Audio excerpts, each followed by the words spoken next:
Here's a little lesson that I made, or here's a little tutorial that I'm making here. In winpcsign, we're always wondering if there's a way of spacing what we have, and I found this one way of doing it, but I found it when you're working with a new design, not a design that's already been done. So this is in the 2012.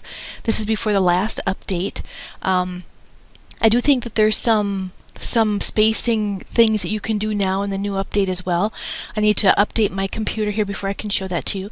But what I have done is I've just drawn a rectangle and I just made a dot. You know, it's a big dot compared to what we normally would use, but I just want to use it for purposes of showing you how, actually let's shrink it just a little bit, showing you how things actually work and how you can work with spacing if you are just stoning something for new.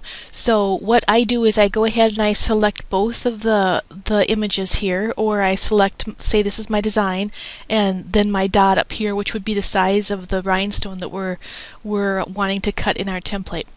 And then you come up to your shape menu up on the top of the toolbar, come all the way down to Fit Object. When you do the Fit Object, you have a new transformation box that shows up. It's called Objects to Path. You want your top position marked up here. You want your center position marked right there, and it just put my dot now on the line and on the center. And then you want to go ahead and you want to click Full Path. And when it did that, it put the stones all the way around my rectangle that I have here.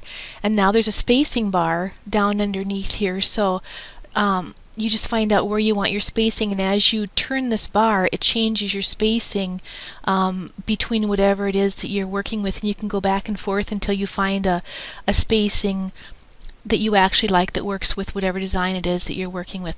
And this is just the beginning of the spacing that I've kind of been exploring to find out, because I know this program has so many different things. There has to be ways of spacing our stones once we've done them too in here.